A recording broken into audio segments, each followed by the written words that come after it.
Buenas tardes, hoy estamos en el Museo Alien de Ciencia Ficción de Barcelona, al Museu Alien de Ciencia Ficción en Barcelona. Tenemos una invitada muy especial que es Gisela Baños, una divulgadora científica que tiene además una formación científica muy sólida y hablaremos también de su último libro, pero sobre todo con ella queremos charlar sobre qué dimensiones tiene actualmente la ciencia ficción, la inteligencia artificial y sobre todo recoger esa inquietud que tienen escritores, traductores y poetas, porque al final esta charla va dirigida a ellos, sobre el impacto que tendrá la inteligencia artificial en su trabajo. Para empezar, si te parece, te presentamos. Gisela Baños es doctora en física teórica por la Universidad de Leipzig. Es divulgadora científica desde hace muchos años, colabora en revistas como Librújula, Astronomía, cuadernos de cultura científica y muy interesante. También creo que trabajas o colaboras en un programa de Radio Nacional de España, Cruce de Cables. Y tienes mucha obra publicada. En la editorial Shackleton tienes, por ejemplo, libros infantiles que recoge toda la mitología nórdica y también mitología romana y griega, que hoy no hablaremos de ellos, en todo caso será para otra charla, y sobre todo tienes este libro que se ha publicado este año, que es El sueño de la inteligencia artificial. ¿Se ve bien? Sí. Este libro es interesantísimo y desde aquí lo recomendamos efusivamente, porque primero he de felicitarte porque está muy bien escrito y de fácil lectura para aquellos que se quieran adentrar en lo que ha sido y lo que es y lo que será la inteligencia artificial. Es, yo creo, imprescindible y sin exagerar.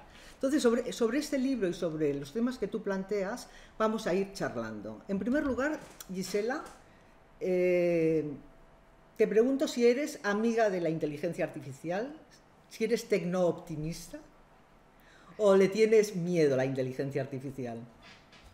Bueno, en primer lugar, muchas gracias por invitarme, porque además creo que el mundo editorial, al que también pertenezco, es uno de los que más miedo tiene con todos estos temas, ¿no? Entonces vamos a ver si podemos poner las cosas un poco en su sitio. Y fíjate que en ese sentido yo soy tecnooptimista, o sea, me tengo que obligar a pensar que los seres humanos en algún momento tenemos que darnos cuenta del potencial de la tecnología para bien, porque sí que es verdad que sobre todo desde Hiroshima y Nagasaki, vamos a poner, ha habido una tendencia a pensar lo peor de la tecnología, que siempre iba a acabar con nosotros, y sobre todo con tecnologías que son tan potencialmente disruptivas como esta, ¿no? Que al final lo que hace es ponernos, ya hablaremos un poco de todos estos temas, ponernos a nosotros mismos enfrente, ¿no? La inteligencia artificial es nuestro espejo.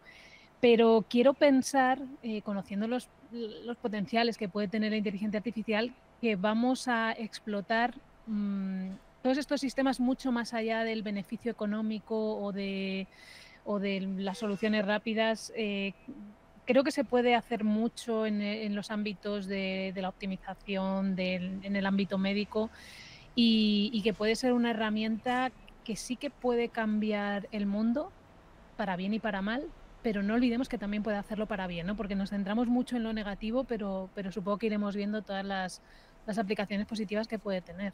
Claro, fíjate que además casualmente se ha entregado el premio Nobel de la Física a Hinton, que es uno de los padres de la inteligencia artificial, y aunque hace un año que lo abandonó y que tiene bastante un pesimismo existencial sobre la inteligencia artificial, sí que es cierto que la desarrolló desde sus comienzos, que ha trabajado en Google y que ha estado comprometido con el desarrollo de la inteligencia artificial. Y como tú dices, hay como una especie de admonición apocalíptica sobre lo que puede hacernos la inteligencia artificial, que probablemente, según la gente que lo ve desde ese punto de vista de terror, como si fuera un alien, hoy que estamos aquí en el Museo del Alien, Tal pues cual. sí, como si fuera el arma con la que se extinguirán a la especie humana. Yo he de decirte que yo soy muy amiga también de la inteligencia artificial y también soy tecnooptimista y evidentemente todo tiene su lado positivo y su lado negativo. Has puesto el ejemplo de Nagasaki, de las bombas atómicas y de Hiroshima, y evidentemente la energía atómica tiene ese lado positivo, pero también cuando se utiliza mal el lado negativo. Por lo tanto todo tiene, es en blanco y negro, el yin y el yang. Nosotros Y en tu libro lo defines muy bien, haces toda esa exposición sobre cómo se desarrolló y cuáles son esas vertientes por las que en el futuro puede desarrollarse. Nosotros, los humanos de este primer cuarto del siglo XXI, creo que estamos viviendo algo espectacular, que es la transición a un modelo social, tecnológico y económico como nunca se ha vivido. Y esto, la gente que no conoce, por eso tienen que leer tu libro, El sueño de la inteligencia artificial. Sí, tienen que leerlo porque para tener una opinión fundada y sólida o una percepción objetiva, hay que saber de lo que estamos hablando, ¿verdad? Y en este caso tú tienes esta herramienta para que la gente sepa de lo que se habla. Cuando Hinton, que ha recibido el premio Nobel, dice que lo abandona porque le parece que se está creando un monstruo, creo que este hombre debe tener algún problema también de tipo personal, porque evidentemente es un monstruo y seguramente, quizá como dice Mohamed, creo que es Suleiman, el de Microsoft, creo que es, sí, pues no es solo una inteligencia artificial, sino que es una nueva especie. Ahora desarrollaremos qué está pasando, por qué se habla tanto ahora de esta inteligencia artificial, porque sí que es verdad que ha dado un gran salto. Ahora actualmente es la inteligencia razonadora. Me dices que sí, porque verdad que has probado también la versión beta del chat GPT. ¿La has probado? Sí, no. El tema es que, aunque parece que ahora viene una revolución enorme, esta historia ya se ha repetido 3 veces. Sí que es verdad que cada una de esas veces con su propia época, sus sistemas y sus peculiaridades. De la inteligencia artificial tiene 3 olas. La primera fue alrededor, bueno, a partir de Turing, pues en los años 50, con la conferencia de Dartmouth, se produce un primer verano y una primera eclosión de la inteligencia artificial muy, muy optimista, o sea, locamente optimista. De hecho, daban por hecho que en los años 80 ya tendríamos inteligencia artificial general.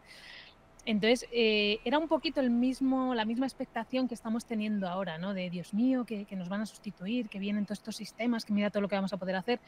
Pero claro, se dieron contra el muro tecnológico y veían que no existían ordenadores tan potentes como para entrenar sistemas de ese tipo y bueno, pues se limitaron a ciertos sistemas simbólicos que básicamente operaban con proposiciones lógicas. Después de eso, la inteligencia artificial va para abajo de nuevo, se queda dormida unos cuantos años y en los años 80 viene otra gran ola, porque ya tenemos ordenadores mejores, ya tenemos posibilidad de hacer más cosas con los sistemas que ya había. Y vuelve toda esta, ay Dios mío, ya están aquí, nos van a quitar. Además fue igual, a mí me hace mucha gracia porque ahora es exactamente lo mismo, es el mismo debate. Y se volvieron a dar contra otro muro, que en este caso, bueno, aparte de los sistemas, pues eran los algoritmos, el acceso a los datos, porque en ese momento todavía no había internet. ¿Qué es lo que pasa ahora? Que estamos otra vez con los mismos dilemas, Dios mío, que viene la inteligencia artificial, pero no nos damos cuenta que en realidad no solo ha pasado antes, sino que los sistemas que estamos desarrollando hoy, por ejemplo, redes neuronales, hablabas de Hinton, o Phil también que le han dado el Nobel, ya existen desde los años 40. Es decir, una red neuronal no es nada nuevo. La primera neurona es de los años 40. La primera red como tal fue SNARK en los 50 y luego ya el perceptrón en los 60. Ahí se corta porque veían que no se podían entrenar. Entonces, sí que es verdad que ha habido un cambio de paradigma en 2 sentidos, que puede que sea lo que marque al final la diferencia desde mi punto de vista. El primero es que en el primer verano que se llama, la inteligencia artificial estaba confinada a las universidades. Eran unos pocos académicos, 4 gatos que se dedicaban a eso y además pues yo creo que pensaban que estaban un poco locos. Bueno, esta gente con los ordenadores. En el segundo verano ya no se queda en la academia, sino que llega a las empresas, con los sistemas expertos y sistemas que se pueden utilizar incluso y que se utilizan para sustituir a empleados que tenían un nivel de conocimiento increíble, lo vuelcan en los ordenadores y cuando se jubilan, esos ordenadores o sistemas los sustituyen. Pero es que esta vez ya ha llegado a la sociedad y yo creo que ahí sí que se puede ver la diferencia, ¿no? Hemos pasado universidad, empresa y ahora lo puedes llevar en tu móvil, en tu bolsillo, un sistema de inteligencia artificial que además, bueno, no puedes entrenarlo en tu móvil, pero lo tienes muy accesible. Y otro cambio de paradigma que ahora nos hemos encontrado y por lo que este tipo de sistemas asustan tanto y funcionan tan bien es el acceso a los datos. Hasta 2011 prácticamente, o hasta finales de los 90, pero especialmente a partir de 2011, el acceso a Internet, la cantidad de datos disponibles para entrenar a unas redes neuronales a las que antes no se podía entrenar igual, marca un cambio muy grande.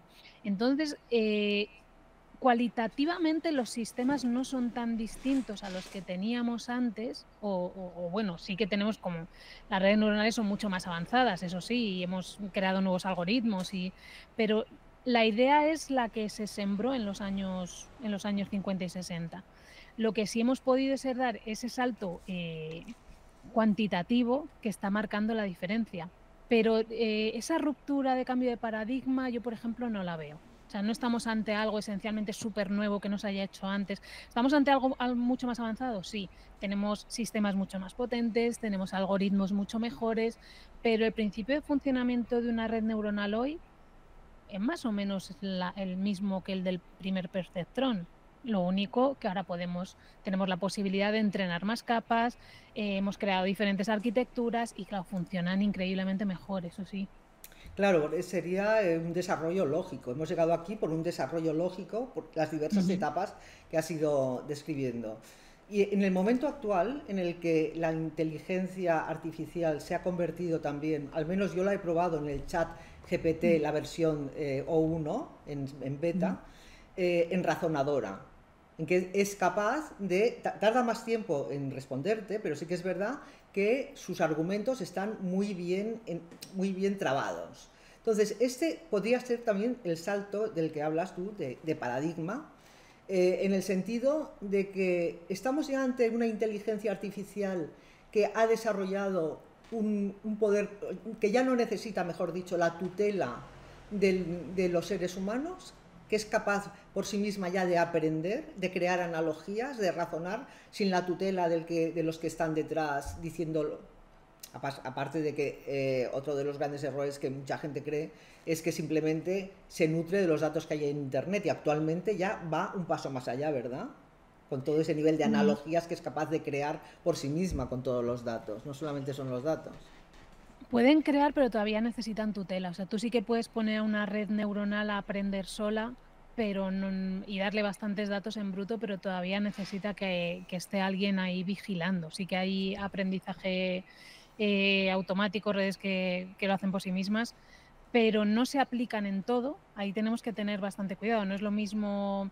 em, o sea, sí que vas a tener redes que a partir de los datos brutos te van a aprender solas. Tienes que tener muy cuidado con cómo las entrenas para que no tengan un sobreentrenamiento o no empiecen a hacer locuras o cualquier cosa de estas.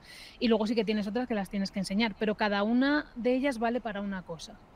O sea, algunas sirven mejor para encontrar patrones, otras sirven mejor para tareas de clasificación, de agrupación, según. O sea, no tenemos todavía una inteligencia artificial tan potente como para que pueda hacer de todo sola. Entonces, vas a ver que para algunas cosas sí te van a servir, para otras no, y que ese tipo de algoritmos se utilizan así. Para determinados tipos de tareas se utiliza pues, un tipo de red, para otro tipo se utiliza otra.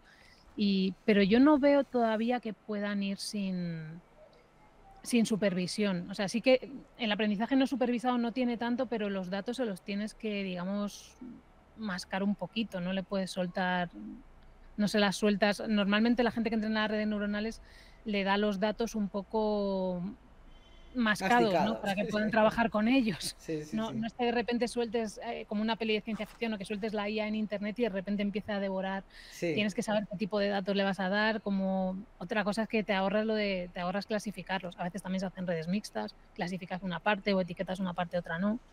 Ujú. Gisela, ¿y cuándo crees que se dará el salto a una inteligencia artificial general que sea capaz ya de valerse por sí misma?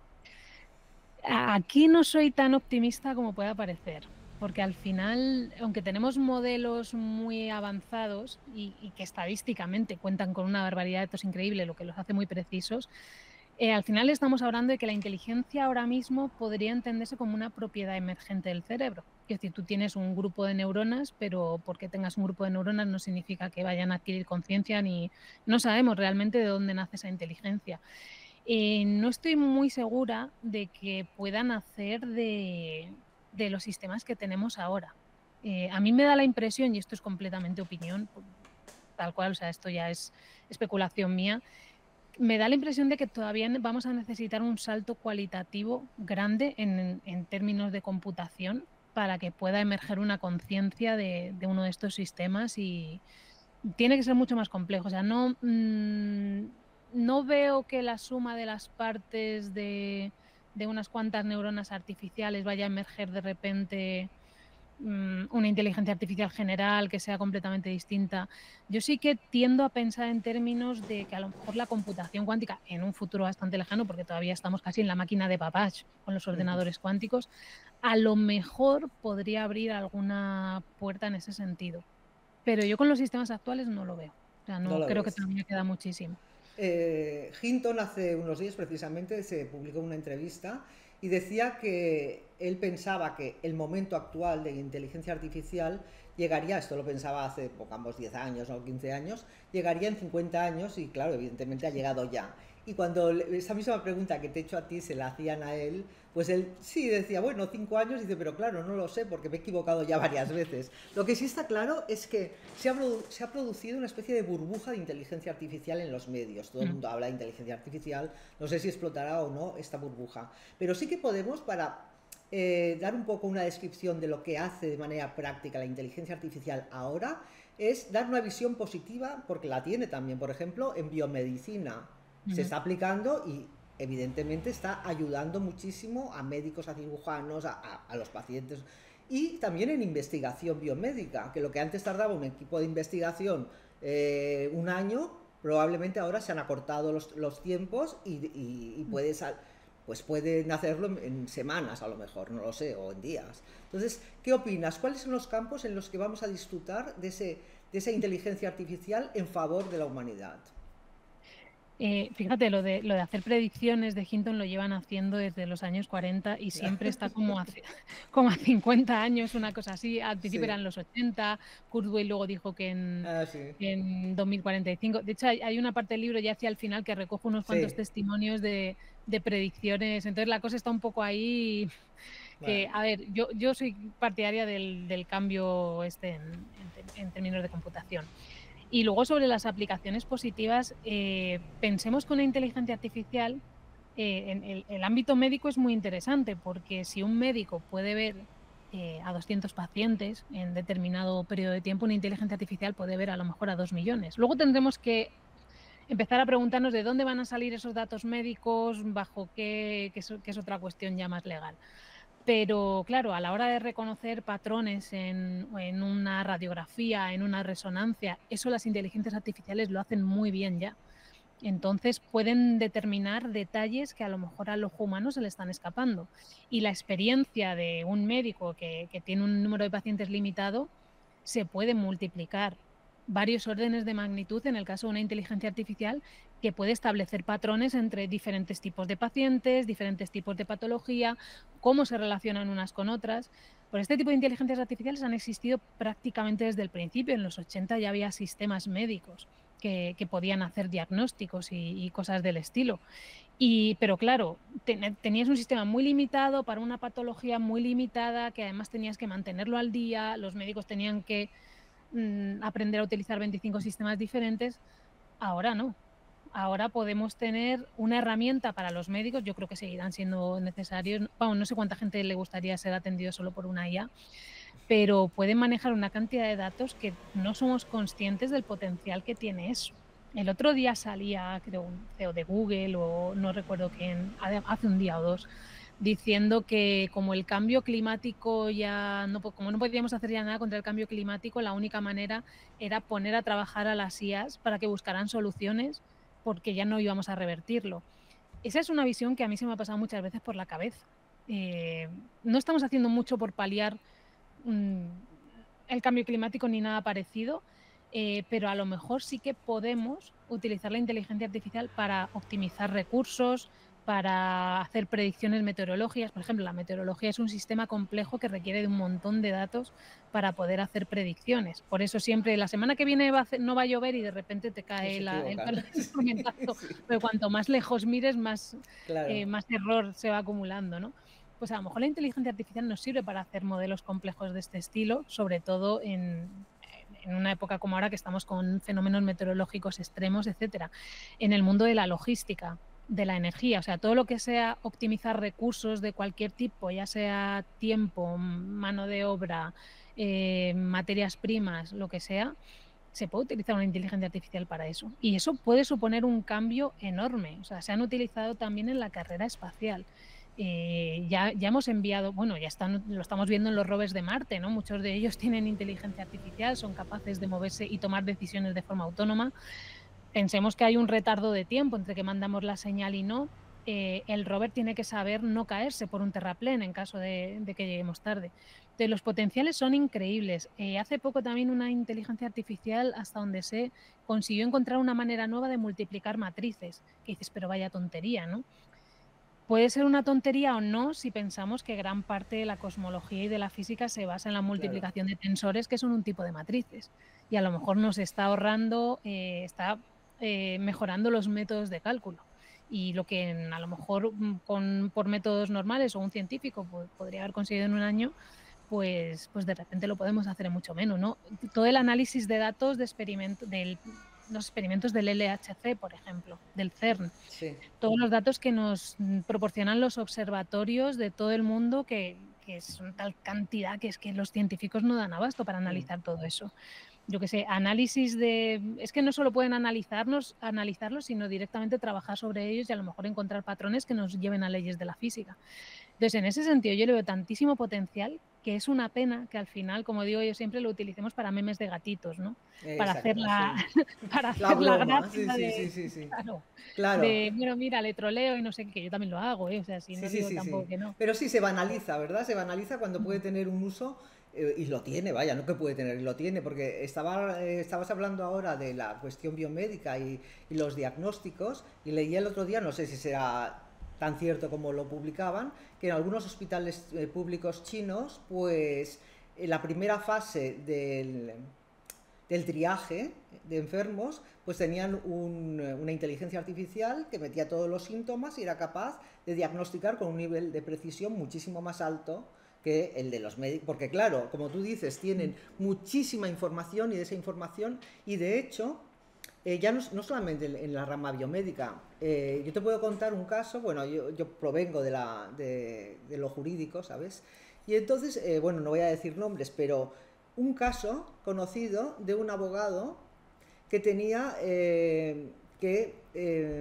estaba en un despacho privado y tenía que tramitar una extradición de un individuo que había cometido una estafa, y este individuo estaba en un país con el que no tenemos tratado de extradición, y llevaba meses y meses ahí trabajando y no había manera de poderlo extraditar. Total, que ya desesperado lo mete todo, y esto era el chat GPT de hace un año. Entonces mete todos los datos, prácticamente todo el trabajo que había hecho de búsqueda en la inteligencia artificial, y al cabo de nada le dice, sí, pero es que este individuo tiene una residencia en Reino Unido, y Reino Unido sí que tiene tratado de extradición con España, y pudo, y ganó ese caso. O sea, ¿qué quiere decir eso? Que ve patrones y ve relaciones donde nosotros no vemos, nosotros mm, no lo vemos, en este caso nos supera, desde luego. Y en cuanto a lo que tú dices, por ejemplo, claro, los que no sabemos o no tenemos esa formación científica como la tienes tú, pues te hablas, sí es capaz de resolver matrices, matemáticas y tal, seguramente todo se basa también en la investigación en este tipo de fórmulas matemáticas, y que se puede acceder de esa manera rápida, fácil y precisa, que eso es muy importante, esa precisión, ¿verdad? mm. Sí, bueno, y a Y raíz además de... las matemáticas lo primero que hicieron. O sea, lo Claro, primero que empezaron a resolver las inteligencias artificiales fue teoremas matemáticos. Entonces, claro, lo de multiplicar matrices. Bueno, ahora también están con formas de proteínas, con AlphaFold y todo esto. Es que hay demasiados datos para que, para que una persona los claro, pueda. ni siquiera un equipo de investigación, porque seguramente la capacidad de interrelacionar datos lo tiene una máquina de inteligencia artificial, porque lo tiene todo ahí metido. Y seguramente esto tendrá también un efecto sobre el futuro del envejecimiento humano.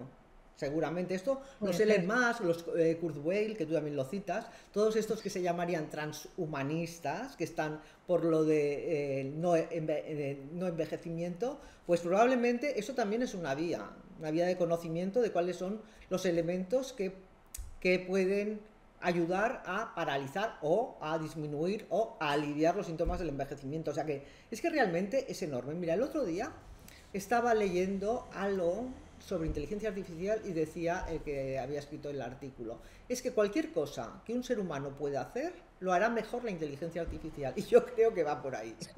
¿No te parece? Sí, el tema es cómo la vamos a utilizar, como sustituto o como herramienta. Si la utilizamos como herramienta, pues va a ser como el que se pone unas gafas, como la invención del fuego o cualquier otra cosa. Va a amplificar nuestras capacidades. Lo que pasa que hasta ahora no hemos tenido tantas herramientas que amplifiquen nuestras capacidades mentales. Sí las tenemos. Tenemos las calculadoras, que hace siglos, tenemos los ordenadores, porque al final es lo Claro, mismo más o menos, ¿no? Una inteligencia artificial igual, va a amplificar nuestras capacidades mentales, pero mucho más allá del mero, pues servirnos de memoria, como un ordenador, no sé, puede incluso mejorar nuestra capacidad de razonar. Entonces, si lo utilizamos como herramienta, pues en vez de estar aquí, pues estaremos aquí. Si lo utilizamos como sustituto, pues nos quedaremos estancados y bueno, lo que yo estoy haciendo ahora no necesito realmente que me lo haga una inteligencia artificial. Puedo sentirme tentado, porque al final yo lo que quiero es trabajar menos y estar más de vacaciones y a lo mejor muchas veces los seres humanos tendemos a eso, ¿no? Pero yo creo que si lo utilizamos como herramienta y no simplemente para hacer lo mismo que ya estamos haciendo, podríamos llegar muchísimo, muchísimo más lejos. sí.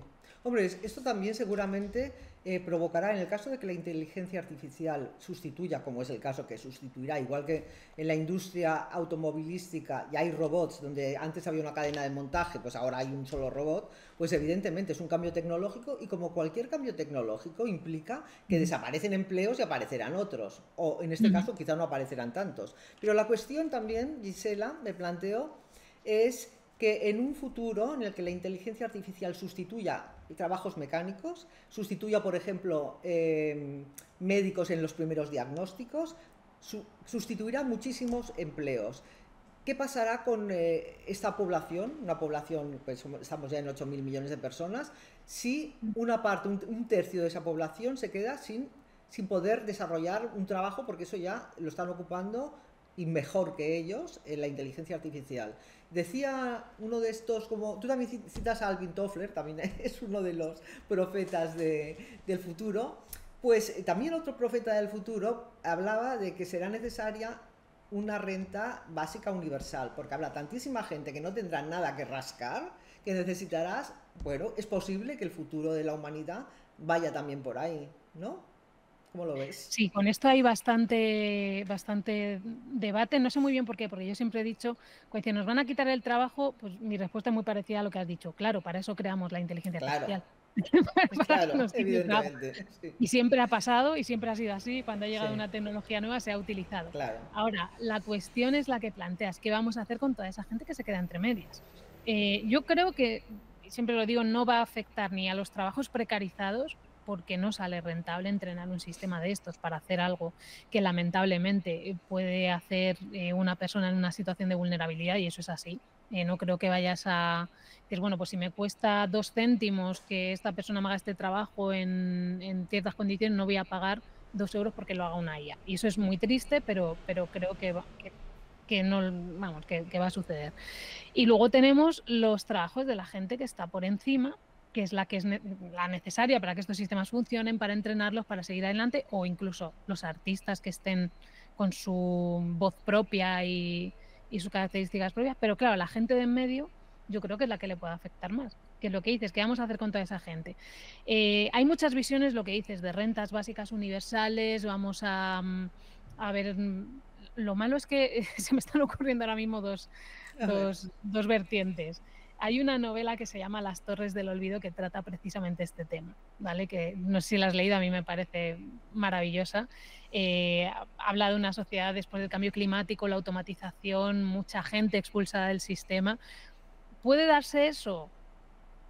Creo que sí, que podríamos llegar a esos términos si no actuamos con inteligencia, pero luego hay una visión que me encanta mucho, que es la de Arthur C. Clarke y la ya. de otros tecnooptimistas, ¿no? Como, pero bueno, ¿y qué vamos a hacer si automatizamos todo? Y él decía, jugar. O sea, vamos a tener por fin todo el tiempo del mundo para crear, para investigar, o sea, cada uno va a tener la libertad de hacer lo que realmente sienta en la vida, que luego llegaría a Gunther Stein y diría, si no tenemos problemas que resolver, tampoco vamos a tener innovación, pero bueno. Pero ellos lo tenían clarísimo. O sea, en esa época de la ciencia ficción es como, bueno, ojalá llegue la automatización, nos quiten de encima todos estos trabajos repetitivos, aburridos, no solo físicos, a lo mejor, yo qué sé, con perdón de los contables, pues a lo mejor el trabajo de contabilidad, que Claro, parece así un poco aburrido, que lo haga una IA para que pues esa persona pueda dedicarse al arte, a la ciencia, a lo que quiera, ¿no? Y hacer lo que verdaderamente es su vocación. A mí me encantaría pensar que eso es posible. Ahora, dentro del sistema, también lo decía Clark, dice, tendríamos que cargarnos el sistema socioeconómico que tenemos hoy. claro.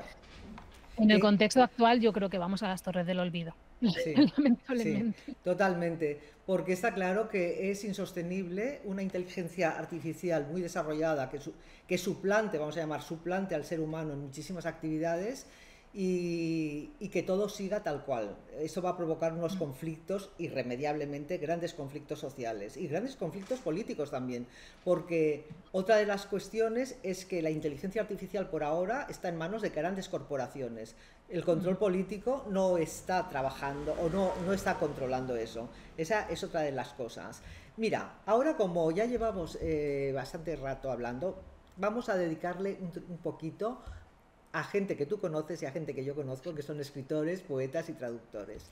Mira, A ver, últimamente he oído a muchísimos, bueno, bastantes escritores, también a algún editor, que no sé si es que padecen una especie de disonancia cognitiva o qué, que te dicen, jamás de los jamases la inteligencia artificial podrá superar al ser humano. Claro, yo digo, o sea, no puede ser eso, porque, o sea, perfectamente puede superarlo. Quizás no ahora en toda, digamos, con esa fineza, ¿no?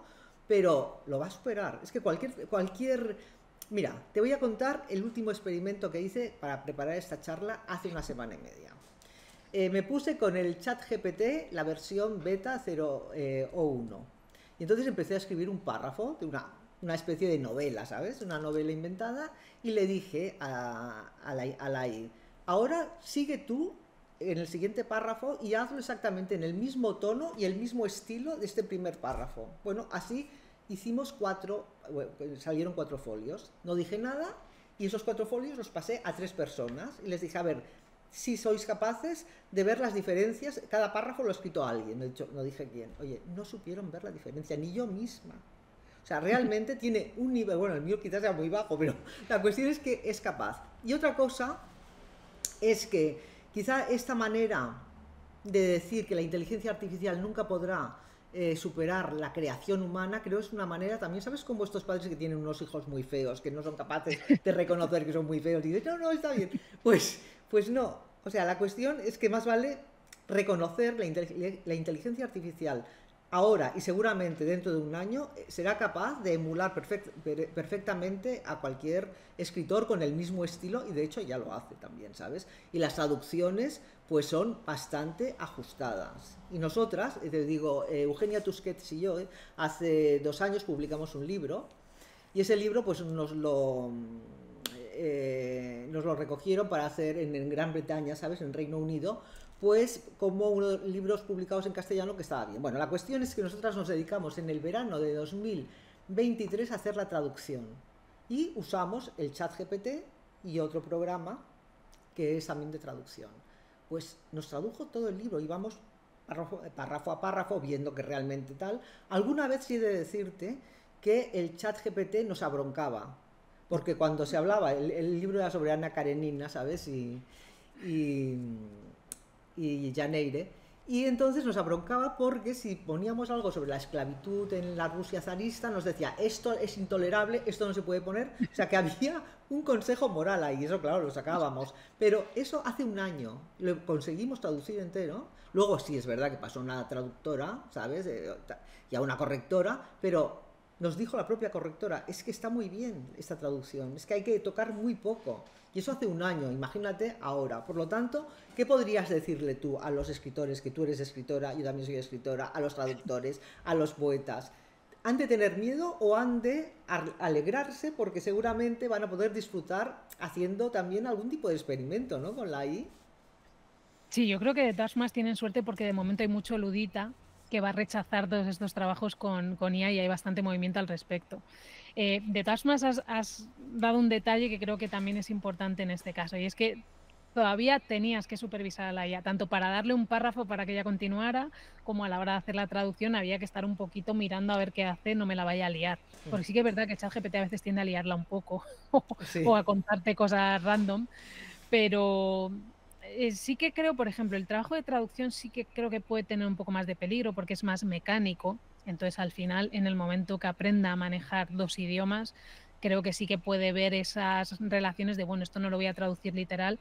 Creo que sí con el tiempo se le podrá enseñar a traducir bien.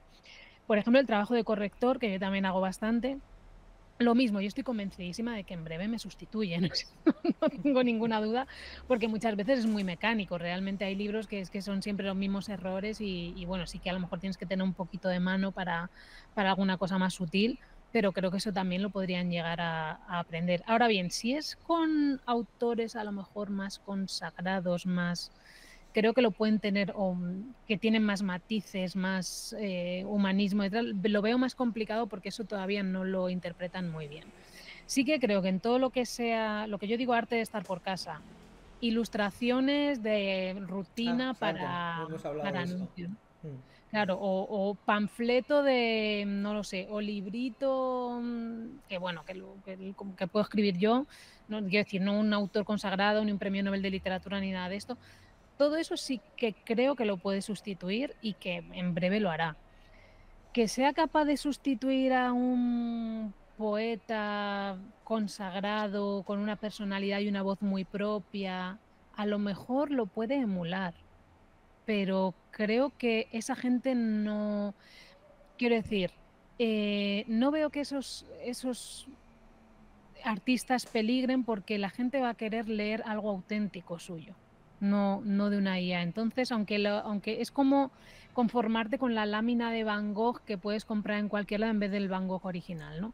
Entonces, creo que el arte con mayúsculas no va a tener ese problema, porque además va a ser un signo de estatus que esto te lo haya hecho este autor, etcétera. O sea, tú no vas a sacar una portada de un autor consagrado hecha con IA, ni de broma, pero a lo mejor en un autor que está empezando, que es un libro como más de consumo, tal, ahí sí que veo el peligro, de que probablemente esa clase media de editorial desaparezca. Entonces, pero sí que creo que de momento las ideas todavía se las tenemos que proporcionar nosotros. Sí que es verdad que da la impresión de que nos estamos quedando sin ideas porque las historias vuelven a ser, casi Sí. siempre giran en torno a lo mismo, ¿no? Pero creo que ese puntito de originalidad que diferencia al artista en mayúsculas del artesano, si lo quieres llamar, eso todavía no lo van a poder Por todavía. ahora, por ahora, por Por lo menos ahora. a medio plazo. Sí. Bueno, yo espero que dentro de un año, el próximo octubre, si antes no ha pasado alguna cosa, se ha caído el meteorito, nos ha venido alguien, No o la sé, ya inteligencia o la IA no, controla el mundo, pues tengamos otra charla contigo, Gisela. Pero antes de acabar, vamos a hablar un poco sobre toda la regulación que se está haciendo, la regulación jurídica en torno a la IA. Y es verdad que creo que fue en este mes de junio-julio la Unión Europea pues se sacó un reglamento, en fin, que es importante saber que hay unos límites y esos límites pues hay que cumplirlos. Lo que pasa es que yo soy bastante escéptica sobre esto, porque tú sabes que, a ver, sí, el territorio jurisdiccional de la UE es Europa, hay otros territorios que tienen muy poca legislación, que es China o puede ser Estados Unidos o cualquier otro, y que es muy fácil que eso se pueda vulnerar porque hay unas herramientas, puedes tener una VPN o lo que sea, y tú puedes hacer perfectamente lo que te dé la gana y no es tanto esa regulación. Y por otro lado, la pregunta es, si esa regulación es difícilmente aplicable, o difícilmente controlable por las autoridades europeas, esto nos puede restar competitividad, porque claro, nos pueden comer la tostada los chinos, los estadounidenses, que no la tienen. ¿Cómo lo ves eso? Esa regulación. Pues mira, hace poco leí un libro además que trata estos temas que además va a salir ya en breve en español, que se llama Imperios Digitales, que habla de la regulación en Estados Unidos, en Europa y en China.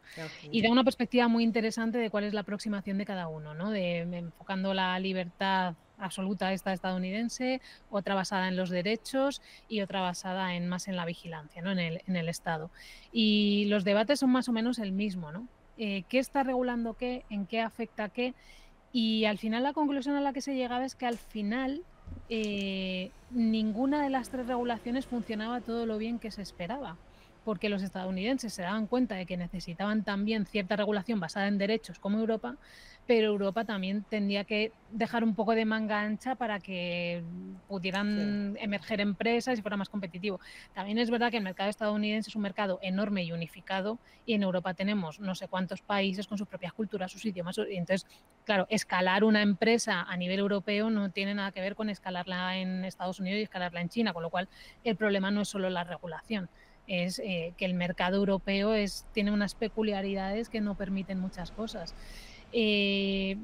Cuando aquí se da, yo creo que el problema está que estamos hablando, pues en el caso de todo lo digital, Internet, de tecnologías globales. Entonces Claro. no puedes regular algo global a nivel local. Exactamente, es una gran contradicción. Claro, salvo que de repente creas, que esto también lo comentaban en el lío, crees tus micro internets, ¿no? En cada país que estén aisladas del resto, con lo cual ya estarías violando completamente los Claro, motivos lo que hace, bueno, lo que hace China, ¿no? Que en China, lógicamente, ellos, por claro, ejemplo. claro, por ejemplo. Sí, sí, eso está clarísimo que este va a ser el gran problema. Pero fíjate, también soy una gran lectora de ciencia ficción. Y tú recuerdas, y eso es hiper famoso, ¿no? Las tres leyes de la robótica de Asimov. Pues las he vuelto a releer y digo, pero si es que no hace falta tanta regulación. Implementar en la inteligencia artificial las tres leyes. Y mira, las voy a leer porque es que realmente no hay que hacer nada más. No hay que hacer nada más, es meterla. Pero es que no son tan fáciles de interpretar. Bueno, Porque vamos a qué es ver. hacer daño, qué no. Bueno, sí, eso habría que afinar un poquito, qué es hacer daño, ¿no? Pero fíjate, la primera ley, que hay que recordar que lo escribió Asimov en 1942 en un cuento, Círculo Vicioso, que Asimov tenía, como tú, una gran formación científica, era un divulgador extraordinario, y muchos de sus cuentos, como Arthur Clarke, que también creo que era astrónomo, astrofísico era Arthur Clarke. No, era químico Asimov, pero es que, por ejemplo, No, Asimov era amigo de Marvin Minsky y toda esta gente, quiero claro, decir. que estaba Se conocían perfectamente, todos. claro, y sabía perfectamente de lo que hablaba. Y muchos de ellos, realmente, en algunos de sus cuentos han sido cuentos premonitorios. Bueno, pero vamos a las leyes de Asimov. La primera ley dice: un robot no hará daño a un ser humano ni por inacción permitirá que un ser humano sufra daño. Primera ley. Esta me parece fantástica. La segunda: un robot debe cumplir las órdenes dadas por los seres humanos, a excepción de aquellas que entren en conflicto con la primera ley. Es un bucle, perfecta. Y la tercera: un robot debe proteger su propia existencia en la medida en que esta protección no entre en conflicto con la primera o con la segunda ley. O sea, es que es realmente el manual de la perfecta inteligencia artificial para que no rebase esos límites éticos, ¿no? O ese pavor que tiene, por ejemplo, el que hemos citado, Hinton. También Suleiman dice que se ha creado un monstruo, siendo también se está creando un monstruo, una nueva especie. Pero la cuestión es que quizás no hace falta hacer tanta especulación o tanta regulación que se coge con pinzas porque no se podrá aplicar, como tú dices, es un mercado global, sino que a lo mejor algo más sencillo, como poner límites a la propia generación de inteligencia artificial. Y esos límites han de ser éticos también, no solamente en cómo, sino en el resultado, en el propósito de esa inteligencia artificial. ¿No te parece? No, sí, yo siempre digo que con que los seres humanos cumpliéramos las tres leyes de la robótica, y el mundo sería un lugar mejor. Es maravilloso. Tal cual. Sí, Pero sí. sí que el problema también viene en esas dos caras de la tecnología, y es que la inteligencia artificial se está usando en armamento. O sea, Claro. sí, claro, vivimos en un mundo, yo siempre lo digo, un poco psicópata y un poco con falta de empatía y un poco depredador. Entonces siempre va a haber potencias que van a querer sobresalir o querer imponerse a las demás, o tener al menos las herramientas para hacerlo. Entonces yo creo que hay intereses que escapan a nuestro control, por los que esas tres leyes, que por cierto eran de Campbell, no de Asimov, Ah, pero sí, bueno, sí, la tengo en no, el... ¿Sí? son de Asimov, pero quiero decir que él siempre se las atribuía a Campbell, Ah, tenían ahí vale. su Sí, sí, su debate, cambalache, sí, sí. sí, era una... Pero, pero sí, o sea, el tema es que a lo mejor los intereses que estamos valorando, los intereses que ponía Asimov, además sus historias de robots las creó precisamente para cambiar esa imagen del robot horrible que va a Ujú. acabar con nosotros y que tan de moda estaba en los pulps. Entonces él quería transmitir una visión de la robótica amable y sus robots eran amables, estaban ahí para servirnos, para apoyarnos, para, para todo esto. Entonces el problema ya no es que tengamos que regularizar o no, es cuál es nuestro objetivo con la IA, para qué Ah, la estamos desarrollando. ¿La estamos desarrollando para mejorar la humanidad, para aportar algo a la humanidad, para cambiar el mundo, para cosas buenas, para el progreso? ¿O la estamos creando para imponerme al otro, tener supremacía tecnológica, ganar dinero, etcétera? Entonces yo creo que el problema no es la IA, el problema son los valores con los que se está entrenando esa IA. Porque en muchos casos sí se está haciendo, como lo pensaba Asimov, con todo lo que hemos hablado antes de aplicaciones positivas, ujú. pero es que hay muchos casos en los que no.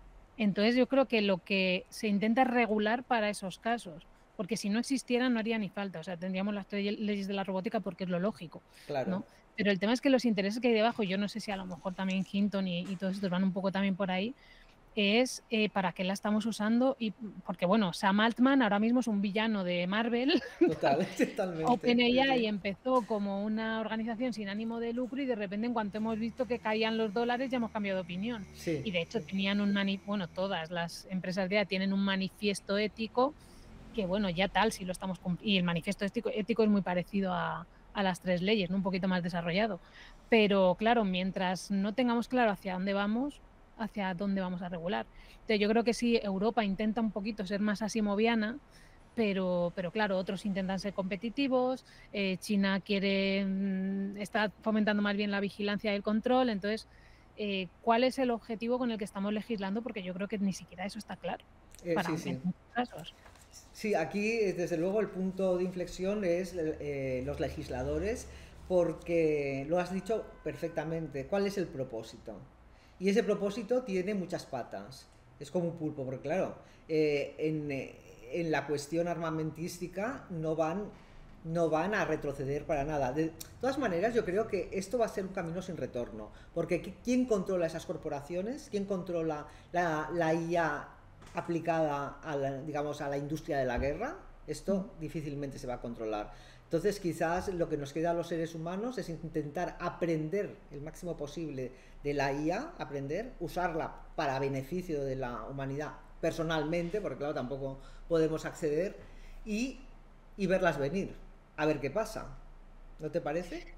Sí, fíjate que yo creo que aquí es importante, y esto es algo que normalmente me miran un poco raro, creo que es importante el relato. Sí. Se nos olvida muchas veces el poder de la literatura, de los relatos y de las narrativas. Ahora mismo casi todas las narrativas que hay son negativas y Ujú. las únicas soluciones o futuros que se están mostrando son los negativos.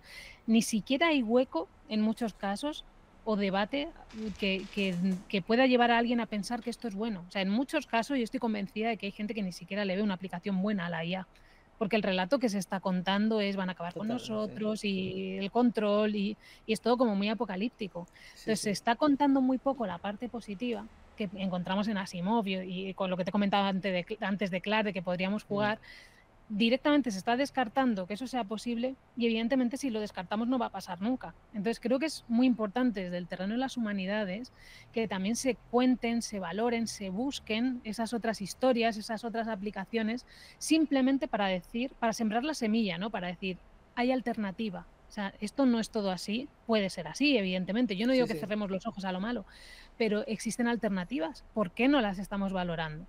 Entonces, creo que en parte hay que empezar un poco desde ahí.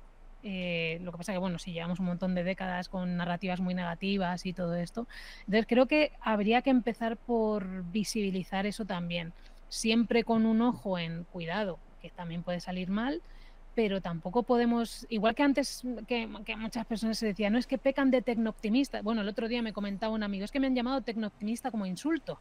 Entonces, no, parece que es algo como súper Sí, sí, negativo. sí, sí. Y como, bueno, no se trata de ser tecnooptimista sin filtro, Claro. ¿vale? Eso perteneció a determinada época y estuvo muy bien, fue muy divertido a finales del siglo XIX, pero tampoco podemos caer en el extremo opuesto. O sea, yo creo Sí. que somos lo suficientemente inteligentes para valorar los dos caminos y decidir como seres pensantes, en teoría, cuál nos puede venir mejor o cuál nos puede beneficiar a una mayor cantidad de gente, ¿no? El tema es que es eso, la parte positiva, yo prácticamente no oigo a nadie hablar Sí, de sí, ello. estoy totalmente de acuerdo contigo porque se nos presenta una sociedad distópica completamente con la Mm. IA. Y bueno, y de exterminio total, de Terminator, ¿no? Sí. Sí. Entonces, bueno, vamos a esperar. Yo también soy muy optimista porque evidentemente, como cualquier tecnología, la industria de guerra y digamos los malos y los villanos se van a aprovechar, evidentemente, pero está la otra parte que también nos podemos beneficiar de ella y que nos ayude, que sea también también no te diría un bastón de ayuda, pero sí pues un compañero, ¿no? Porque llegará un momento que estará tan desarrollada que puede ser nuestro compañero. Mira, tengo muchas más preguntas, pero ya estamos en el tiempo límite. Pero sí, Gisela, te invito el próximo octubre de 2025. Nos vamos a sentar tú y yo otra vez aquí A ver qué ha pasado. a ver qué ha pasado y hablamos de las experiencias de la IA, que como corre tantísimo, seguramente habrá grandes novedades. Y recuerdo a quienes nos están viendo que por favor lean el libro de Gisela Baños. El sueño de la inteligencia artificial, Shackleton, es de este año, del 24, y es un libro interesantísimo. Y para poder opinar hay que leerlo, para poder opinar con un poquito de sentido Y ahora común. ya se me ha desfasado. O sea, yo estaba con el último capítulo volviéndome loca porque no paraban de salir. O sea, fue Es que horrible, o sea, sobre todo la última parte. es un frenesí todo lo que Sí, está pero hasta el saliendo. último momento, Sí, y ahora justo que han dado el premio Nobel a sí, Hopfield, que salen sí, y sí. Hinton y lo que hicieron, digo, "Tío, es que ya se me ha desfasado Es el que libro". tienes que ir a toda pastilla, o sea, cualquier cosa que hagas este mes, seguramente dentro de un mes y medio o dos ya te ha sobrepasado, pero es igual, tiene muchísima importancia, que de acuerdo, no figura aquí porque lo publicaste en la primera, en marzo o en abril, ¿no? En mayo, llega hasta marzo. Hasta Además, hay marzo, sí. gente que lo leía y dice, ¿cómo ha salido el libro en mayo? Y me tienes aquí un testimonio de Elon Musk de Sí, hace 2 días. Y yo, pues, volviendo loco al maquetador, claro. básicamente. Oye, pon esto, que se me ha olvidado, pon lo otro. Muy bien, Gisela. Mira, desde la Asociación Colegial de Escritores de Cataluña y desde CEDRO también, el Centro Español de Derechos Reprográficos, te damos las gracias. Ha sido interesantísima tu charla, tus opiniones y nos gustaría contar contigo. Así que próximamente en la pantalla estará Gisela Baños. Nada, cuando queráis volvemos y damos otro repaso a ver qué ha Muy pasado. bien. Muchísimas gracias y gracias a todos también. Hasta luego. Hasta luego.